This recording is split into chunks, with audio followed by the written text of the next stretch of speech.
Away from Texas. Yes, sir. Watch you every single day. Nobody lays it down like Uncle Neely and the pregame show. Neely, pregame show behind the scenes of everything. And why does he get that kind of access? Why does he get that kind of access? Because trust is involved. You would never get the kind of access you desire unless there's trust and relationship. You're trying to put your own game. Well, Coach, welcome to the pregame show. Yeah, thank you. Thanks for having me. Yeah. Appreciate it. And also welcome to Boulder, man. Yeah, two things at once. It's quite the hello, so I appreciate it, man. So, there's that adage about the little dog that chases cars, and then he catches one. What's he going to do now? Yeah, I think about that just about every morning. But it's a phenomenal opportunity. Blessed to be here. The city, the community has been great. I guess we've done 2 or 3 events, and you can feel the love and the passion for the program and just how hungry everybody is. So if you ever are a little bit unsure or tired, you kind of think about that and just get back to work. So, spring's right around the corner. So just excited to, keep getting to know the staff and the players and all the things you do when you take a new job and just ready to get to work. And speaking of taking a new job, I mean, you have had some different roles with the Bengals, but you were in one place for 12 years. Yeah, we were phenomenally blessed. Got married there, had 4 kids there. In this profession, that never happened. Yeah. So, came in as a scout, did the Southeast for a year kind of by itself, and then for the next 2 years was a scout during the week and would travel on game day and help Coach Lewis during the games. I would tell him to throw the flags when we got them right. He would do it on his own when we got them wrong. You know how it goes that way. But that was a great part. I just missed the game. I missed the locker room. I missed the guys. So had an opportunity after that 3rd year to come downstairs and coach full time. And the organization is great. I can't say enough things about that place. They changed my life. They gave me a chance as a young man there. Mr. Brown, his daughter Katie Blackburn, Troy Blackburn, her husband, PB, Mr. Brown's son, and Duke Tobin and Marvin Lewis, and I mean the list just goes on and on. Again, it's just such a special place, special people. You go to work every day and they're there. It's what they do. It's not their side hustle. I mean, it's their business. It's their baby. So you feel you don't want to let them down, I guess is what I'm trying to say. So as great as that opportunity was, this one came up and I just couldn't turn it down. And it's a perfect opportunity for me and my family, and we've got 4 young kids, as I talked about, so excited to get them out here to Boulder and get them in the community and all the things of being on a college campus that brings to children. I'm excited.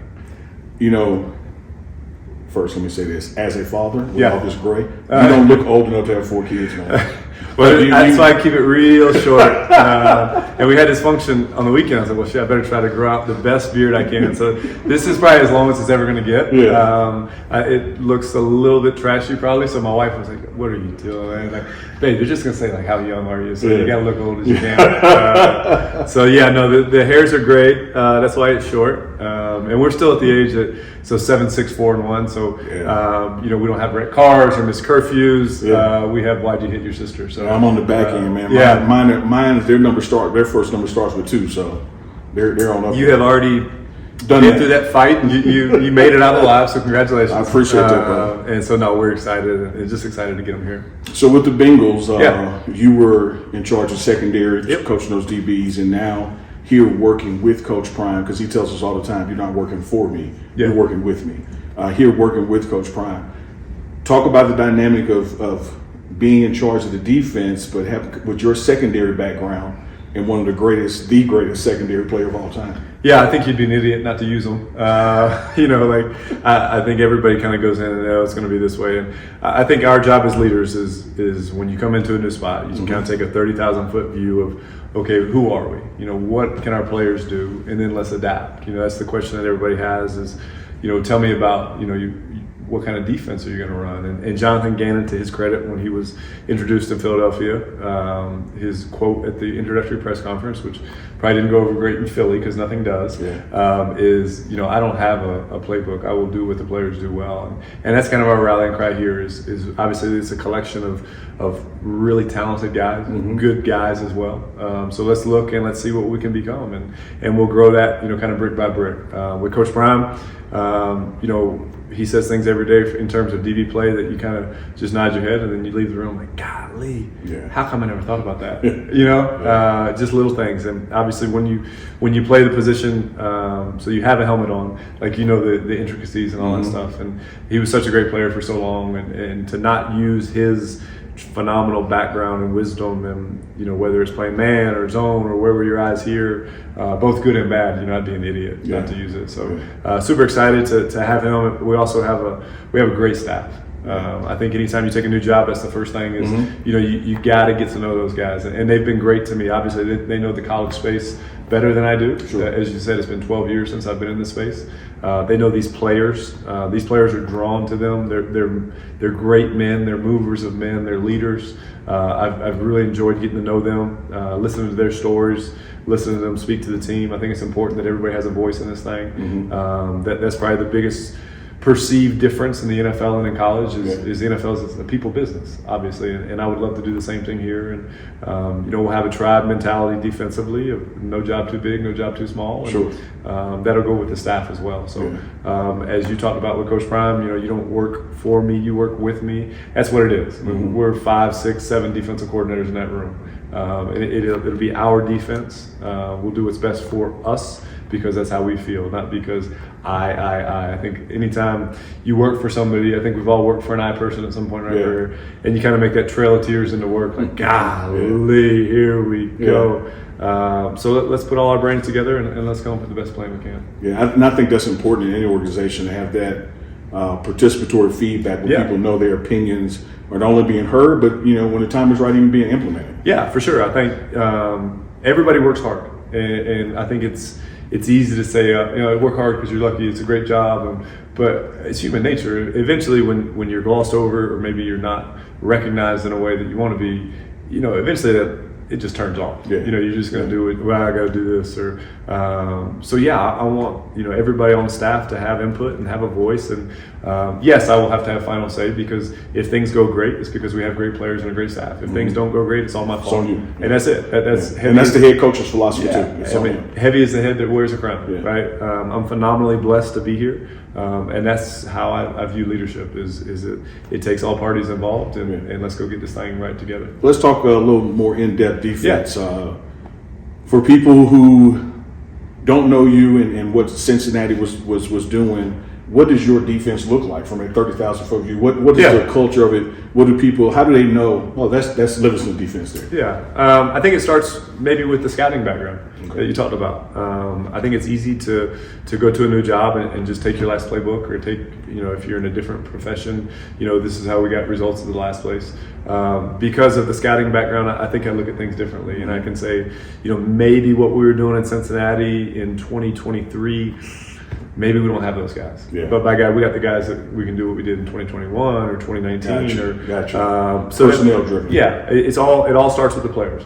So let's put the best players we have in positions to be successful. I think if you're the 1985 Bears, or you're the 2023, I guess, Kansas City Chiefs, whatever it may be, those great defenses in between, there's 5 or 6 guys that change the game, right? So those are your shooters, right? Those are your Steph Currys. Those dudes got to get shots, and they got to get shots early in the game. So let's put the guys that can change the game, let's give them a chance to do that. And then let's work the other pieces. And, the beauty of defense is the challenge. Offensively, they can go out. What's the worst thing that can happen to an offense? You give up 0. You score 0. So, we'll get them next week. Defensively, you can give up 100, right? It can happen.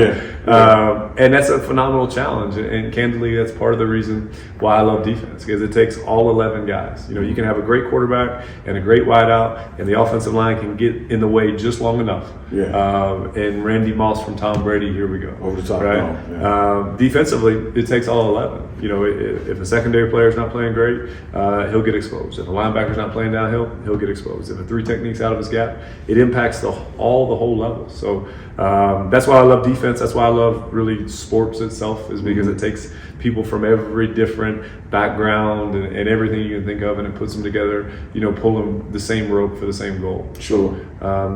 a long-winded answer, I apologize. But No, that's great. That's great. We'll put our best players in position to be successful. No, I think the part of it is what do we have to do this week to stop who we're playing? Yeah. While it's cute and it's great to have 100 coverages and all these blitzes, if the guys can't learn it, if they can't retain it, or if it doesn't fit to that week, I mean, you're really just kind of whistling Dixie. I mean, it doesn't make any sense. So, each week will be a different struggle. It'll be a different grind. It'll be how do we stop this person, make them play left-handed. But it really comes back to us, and that's what I think that'll be our rallying cry as well. Is it's all about us. It doesn't matter what the offense does. It doesn't matter if they're in 4 wideouts or 1 wideout with 3 tight. I mean, it doesn't matter. It's about us. It's how we play fundamentally, right? How do you take on blocks? How do you tackle in the open field? How do you play man coverage? And how do you track the ball? So that'll be it.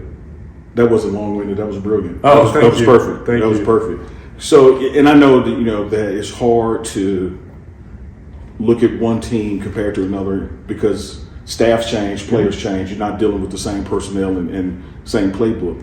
But if this defense last year never really gained an identity, right? And I think if there was an identity, it was on the negative side. We gave up too many big plays, and when we did that, they were big runs, and they were game-changing outcomes. What is your philosophy, thinking-wise, on how we limit giving up big plays and how we build to even stop the run? Yeah, I think it all starts whether you're playing Pee Wee or high school or college or in the NFL. You got to stop the run, right? So it's your job defensively to